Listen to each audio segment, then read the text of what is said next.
اهلا بكم، معاكم زين من قناه زين زون، ورجعنا لكم فيديو جديد. وطبعا يا شباب انا بصور الفيديو ده في رمضان، فحابب اقول لكم كل سنه وانتم طيبين، ورب رب يجعله شهر جميل وشهر غفران عليكم كلكم يا رب جميعا. النهارده يا شباب بمناسبه بقى ان احنا في رمضان، انا جايب لكم شرح التطبيق.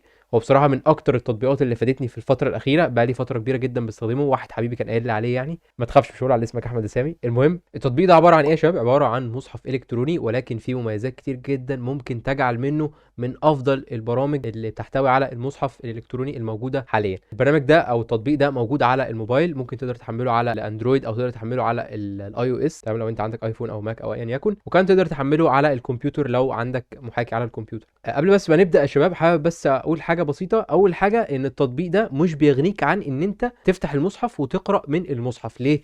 لان طبعا يفضل يا شباب ان انت لما تيجي تقرا القران تقرا من المصحف، الاسباب كتير من ضمنها مثلا ان انت تحافظ برضو على عينيك. ويعني بعض الناس بتقول ده بيكون يعني ليه ثواب واجر اكتر يعني. بس انا عامل الفيديو ده ليه؟ يعني بدل ما انت تبقى مثلا قاعد في المواصلات، او عاوز يعني تختم الورد بتاعك، وفي نفس الوقت انت نازل من البيت معكش غير موبايلك بس، فيكون معاك التطبيق جاهز عليه المصحف بالكامل، تقدر تتابع عليه الختمه بتاعتك، او تقدر حتى انك تستخدمه في اكتر من حاجه تانيين، زي مثلا انك تستمع الى القران الكريم. وان شاء الله هشرح لكم بالتفصيل واقول لكم فيه كل حاجه بالظبط بتتعمل ازاي. بس يا شباب قبل ما نبدا، يا ريت ما ننساش الدعاء لاخواننا في فلسطين، ويا ريت يا شباب ما ننساش ان احنا ننصرهم. فننصرهم ازاي؟ بثلاث حاجات. اول حاجه الدعاء، ما تنساش انك تدعي لهم كل يوم في التراويح، في صلاه الفرض، في اي صلاه ما تنساش تدعي لهم. ادعي لهم بالمغفره، ادعي لهم ان ربنا يطعم جوعاهم ويشفي مرضاهم، وربنا ينصرهم على الظالمين، وربنا يا رب ينصرهم وتنتهي الحرب دي بهزيمه الاعداء والقضاء عليهم تماما. دي اول حاجه. تاني حاجه يا شباب المقاطعه. وطبعا يعني مش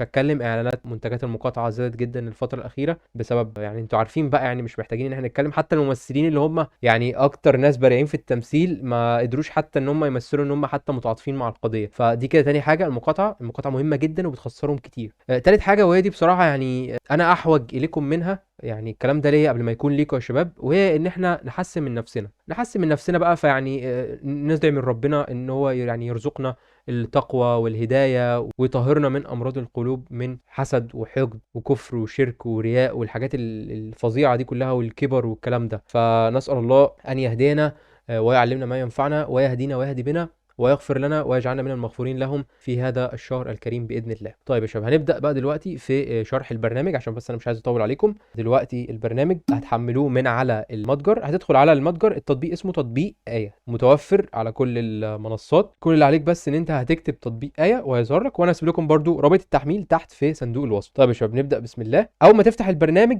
هتلاقي الواجهة دي قدامك، هيجيب لك سورة الفاتحة. دلوقتي في عندك اختيارات فوق على اليمين، فوق على الشمال، وتحت. هنعمل ايه بقى دلوقتي؟ انا هشرح لكم دلوقتي كل قائمة من القوائم دي بتعمل ايه بالظبط. بسم الله الرحمن الرحيم. اول قائمة هنشرحها هي قائمة البحث. هتضغط هنا مثلا كده على علامة البحث دي هنا بقى لو انت عاوز تبحث عن رقم الصفحة او اسم السورة، او حتى لو انت عاوز تبحث بآية معينة. يعني ولنقل انا هكتب هنا يا معشر، اهي جات لي يا معشر الجن والانس الى اخر الايه. ده اول موضع في سوره الانعام. عاوز بقى ابحث بالصفحه، برضو نفس القصه. مثلا انا عايز صفحه 34 اهو، هيجيب لي صفحه 34. طيب عايز ابحث بالسوره، مثلا هنكتب سوره هود اهو، جات لي سوره هود. كده دي جزئيه البحث وخلصنا منها. نخش بقى على الحاجه التانية اللي هي جنب جزئيه البحث على طول، الا وهي التقويم. تضغط هنا هيجيب لك التقويم، هيجيب لك النهارده اليوم بالتاريخ الهجري والتاريخ الميلادي. التاريخ الهجري النهارده احنا النهارده 6 رمضان، وهيجيب لك فائده قرانيه وايه وتفسير. ولو نزلت شويه كده ممكن يجيب لك شويه من معاني القران. طبعا دي كلها تفسيرات، ولكن كلها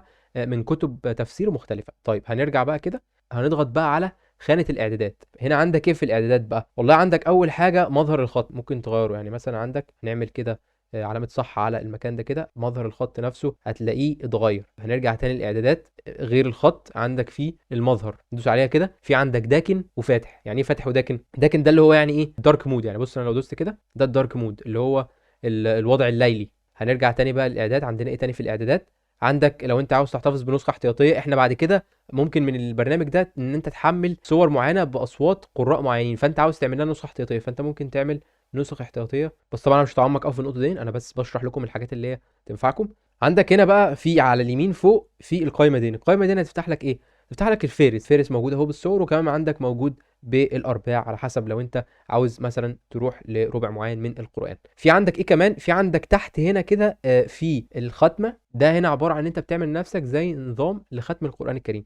طيب انا هنا مثلا ادوس حذف الختمه وهبدا اكتب ايه. اول ما انت هتفتح القائمه دي هتلاقي الكلام ده بدء ختمه جديده، هدوس عليها. انا عاوز الختمه بتاعتي تكون في 29 يوم، هضغط هنا. هقول مثلا الختمه بتاعتي دي هتبدا من بدايه المصحف، وهعمل لنفسي مثلا هنا ممكن تعمل نفسك تذكير او منبه او ريمايندر. يقول لك هنا ايه انت عاوز، يعني بص انا هدوس اهو على على العلامه دي، هيظهر لي بقى هنا مثلا عاوز المنبه ده ينبهني الساعه كام عشان ابدا ان انا اختم الختمه بتاعتي وابدا ان انا اقرا القران والورد اليومي بتاعي. خلصت ادوس حسنا. طبعا لازم تحدد صباحا او مساء. انت هنا في الاول بتحدد الساعه، بعدين بتحدد الدقائق لو انت عاوزها مثلا الساعه 8 ونص بالظبط او كده. بعد كده ادوس مثلا على حسنا، وانا كده فعلت التذكير. خلصت انت بقى الورد اليومي بتاعك مثلا، هتدوس اكملت هذا الورد. فكده انت تبقى ايه حفظت لنفسك ان انت اكملت الجزء بتاع النهارده. في عندك جميع الاوراد، ممكن بقى هنا بقى يجيب لك كل يوم انت عليك هتقرا ايه بالظبط ومن ايه كام لايه كام بالتفصيل. مش عاجبك مثلا انك عاوز تختم القران في 30 يوم، طيب عاوز تختمه في اقل، عندك ختمات اخرى، في ختمه مقسمه بالمعنى وختمه مقسمه بالاجزاء والارباع. فاحنا هندوس مثلا على ختمه مقسمه بالمعنى. في عندك ختمه شهرين، في عندك ختمه اسبوع وختمه 29 يوم برضه، تقدر تختار منها اللي انت عايزه. نفس الكلام برضه في الختمه المقسمه بالارباع، في ختمه 80 يوم 60 يوم 40 يوم، ده لو انت برضه عاوز ان انت تختم القران في ايام تانية غير رمضان. خلصنا جزئيه الختمه، ندخل بقى على جزئيه الفواصل. الفواصل دي عباره عن ايه؟ انت دلوقتي عاوز تضع فاصل عند ايه معينه. دي الفواصل اللي انا اعملها دي، في عندك الاحمر والاصفر والاخضر والازرق، بس انا عن نفسي انا مش مستعمل غير اتنين بس، الاصفر والازرق. فانا لما ادوس مثلا على الاصفر هيوديني عند المنطقه اللي فيها الفاصل الاصفر، ولنقل مثلا ان ده المكان اللي انا واقف فيه عند الورد بتاعي الى الان. انت بقى مثلا ممكن تعمل الازرق ده لحاجه تانية، مثلا انت بتختم القران ختم تدبر وختم التلاوه، فانت ممكن تعمل الاصفر لختمه التلاوه مثلا، يعني على حسب برضه انت عايز ايه، والازرق لختمه التدبر، وهكذا. هعلمكم برضو ازاي تحطوا الفواصل دي، بس بعدين في حاجه كمان، حاجه اسمها مميزه بنجمه. مميزه بنجمه دي لو انت عامل يعني عامل مثلا ايه معينه مديلها مميزه بنجمه، عشان مثلا الايه دي بتفكرك بحاجه معينه، بتهون عليك شيء معين، او يعني الايه دي انت عايز تحفظها وعاوز تقولها مثلا في موضع ما، فتحاول تحفظها في مميزه بنجمه. في عندك كمان الملاحظات. الملاحظات دي ايه برضو؟ دي ملاحظات ممكن تحطها مثلا عند موضع ايه معينه، ولنقل مثلا ان انت بتحفظ ففي ايه معينه انت بتغلط في حرف او في كلمه او في تشكيل، فانت تحط لنفسك الملاحظات هنا. انا مثلا هنا كاتب ايه في الايه دي في البقره مثلا ايه 170 صفحه 26، لا تقل لا يفقهون، وجايب الايه ناسخها هنا. هوريكم بقى دلوقتي ازاي تضيفوا الفواصل والملاحظات وازاي تخلي ايه مميزه بنجمه. موضوع سهل وبسيط جدا. هنجيب اي ايه وهنضغط على موضع الايه، يعني هنفضل دايسين كده على موضع الايه. مثلا دي الايه دي في سوره ال عمران، نفضل ضاغطين كده اهو. عندك هتفتح لك شويه اختيارات فوق على الشمال اهو، علامه المميزه بالنجمه، ده لو انت عاوز ايه تميزها بنجمه هتتحط كده اول ما تضغط على العلامه دي. طيب ترجع بقى تاني تفتح القائمه اللي احنا قلنا عليها وتخش على المميزه بالنجمه، هتلاقي الايه موجوده عندك اهي. لو ضغطنا برده على موضع الايه، انا هشيل دلوقتي علامه المميزه بالنجمه وعاوز احط فاصل. بعد ما دوست هنا انا اختار الفاصل اللي انا عايزه، فهدوس على فاصل اخر. هحط بقى الفاصل اللي انا عايزه، مثلا انا عايز احط فاصل ولنقل احمر. طب عايز اشيل الفاصل، اضغط عليها تاني وادوس ايه فاصل احمر تاني هتتشال. اضغط تاني على موضع الايه، عايز اسمع الايه دي، انا عايز اسمع الايه دي بصوت قارئ من القراء مثلا، فدوس تلاوه. هسمع الايه دي، ولكن لو انت بقى مش محمل الايه دي او مش محمل السوره دي بصوت قارئ معين، انت مش هتسمع التلاوه. فانت لازم الاول تحمل السوره كامله بصوت احد القراء، وده هوريه لكم برده قدام شويه في الفيديو. ولنقل بقى ان انت عاوز مثلا تكتب ملاحظه على الايه دي، هتدوس الملاحظات برده، تضغط على موضع الايه وتدوس على الملاحظات، وهتكتب مثلا حافظ على الغنة مثلا يعني، وتضغط على علامة الزائد دي عشان تزود نص الآية. وانا مثلا هكتب حافظ على الغنة في موضع معين في الآية. بعد كده هتعمل ايه؟ هتضغط ترجع لورا كده، هتلاقي عندك حفظت الملاحظات للآية دي، وهتلاقي حتى الآية في علامة كده حواليها كده زي ما انتم شايفين كده. العلامة دي معناها ان انت في حاجة عملتها عند الآية دي، يا اما خدت ملاحظة او حطيت فاصل وهكذا. بس طبعا الملاحظة بتاخد غالبا العلامة اللي لونها برتقاني دي. اخر حاجة بقى مثلا انت عاوز تعرف تفسير هذه الآية، هتضغط برضو على موضع الآية وتضغط على المكان ده كده، هيجيب لك تفسير الآية. طبعا في البرنامج ده كذا برنامج او كذا كتاب للتفسير، وفي عندك من ضمنهم مثلا المختصر في التفسير، وده من اكتر كتب التفسير برضو المفيده جدا وسهله، يعني يقدر معظم الناس انها تقراها وتفهمها بسهوله. وهنا برضو هو جايب لك معاني الكلمات تحت. خلصت بقى عايز ترجع، تضغط على الزرار ده كده.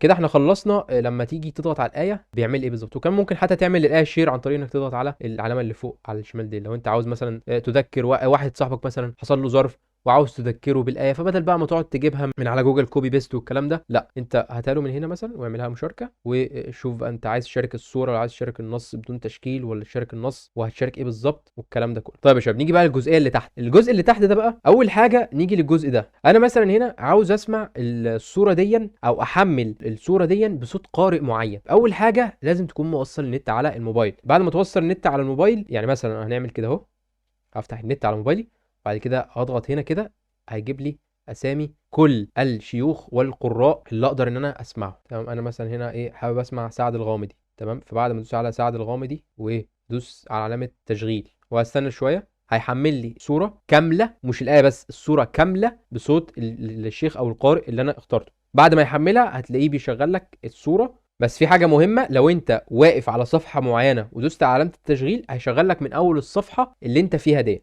وعندك في حاجه كمان عايز اقولها، وهي ان الحاجات اللي انت محملها، يعني الشيوخ اللي انت محمل الصوره دي باصواتهم، هتلاقي جنبهم العلامه دي بتاعه السماعه دي، هتلاقيها يعني منوره شويه كده. يعني مثلا انا حملت الصوره دي بصوت ماهر المعقلي مثلا، فهضغط على التسجيل بصوت ماهر المعقلي وادوس تشغيل. المفروض ان هو كده شغال يعني، بس انا مش هسمعكم الصوت عشان الكوبي رايت وكده وحقوق طبعا. عاوز توقف، وهنا بقى في ميزه ان هو زي ما انتم شايفين كده، هو بينور على الجزء او يعني الايه اللي بيتم قراءتها دلوقتي. تمام، يعني دي الايه اللي شغاله دلوقتي بتقرا. عاوز انت بقى مثلا دلوقتي تخليه بدل ما يقرا الايه مره واحده، لا يعيد تكرارها بحيث ان انت تحفظها. طيب ادوس على علامه الثلاث نقط دول، هتلاقي في عندك تكرار النطاق. النطاق ده بقى اللي هو ايه؟ النطاق ده اللي هو الجزء اللي بيبدأ منه القارئ انه يقرأ الى ان ينتهي. فانت عندك النطاق هنا البقرة من الآية 6 إلى الآية 286. فأنت عاوز تكرر النطاق ده، يعني بعد ما يخلص الجزء ده من سورة البقرة يرجع يعيده تاني. هتدوس على تكرار النطاق وتحدد عدد المرات اللي أنت عايزها، تزود من هنا وتنقص من هنا زي ما تحب.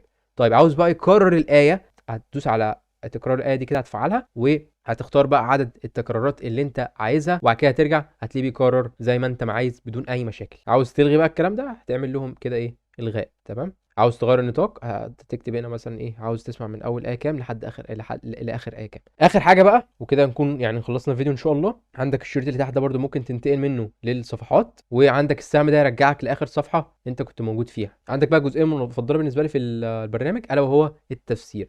لو ضغطت هنا كده هتلاقيه فتح لك تفسير بتاع الصفحه اللي انت موجود فيها حاليا. في عندك بقى اكتر من طريقه للتفسير او اكتر من كتاب للتفسير. لو ضغطت كده على الشاشه في النص، في عندك ده تفسير السعدي يا شباب. طيب انت لو ضغطت هنا كده ممكن تجيب تفسير اكتر من كتاب. يعني مثلا في عندك تفسير معاني الكلمات بتاع السراج في بيان غريب القرآن، في عندك التفسير الميسر، في عندك المختصر في التفسير. كل كتاب من دول يا شباب بيفسر بطريقه مختلفه شويه. في عندك كمان حتى تفسير بلغات مختلفه، مثلا ولنقل الانجليزيه، ده هنا بقى بيعمل ايه، هنا مترجم القرآن يعني. فحتى لو انت تعرف حد اجنبي ولسه داخل الاسلام جديد، فالتطبيق ده هينفعه جدا. فانصحكم يا شباب ان انتم تبعتوه لاي حد انتوا تعرفوه. بس كده يا شباب، عايزين ترجعوا تاني بقى وتجيبوا الصفحه العاديه، تضغطوا هنا تاني على العلامه دي. بس كده يعني اعتقد كده يا شباب ان انا غطيت كل الحاجات اللي موجوده في البرنامج، واسال الله ان يعلمنا ما ينفعنا وان ينفعنا بما علمنا. ومعلش يا شباب انا عارف ان الفيديو ده متاخر، بس ربنا لوحده اللي يعلم، يعني الواحد تعبان بقاله فتره، وحاولت والله ان انا اصور لكم الفيديو ده اكتر من مره وفشل. اتمنى تكونوا استفدتوا من الفيديو. يا ريت يا شباب ما تنسوناش من دعائكم في هذا الشهر الكريم. يعني ادعوا لنا كده ان ربنا يجعلنا من المغفورين لهم، وادعوا لي ان ربنا يهديني وربنا يشفيني ويتم شفاعي على خير، وابطل اخد الادويه اللي باخدها، وان ربنا يوسع رزقي. بحبكم في الله والله يا شباب، عشان كده عملت لكم الفيديو ده. لو عايزين تسالوا على اي حاجه عندكم التعليقات تحت، تقدروا تسالوا في اي وقت. وبعتذر لكم جدا عن جوده الفيديو انها مش احسن حاجه. وبس كده يا شباب، كان معاكم زين الدين من قناه زين زون. اشوفكم فيديوهات جديده ومع السلامه.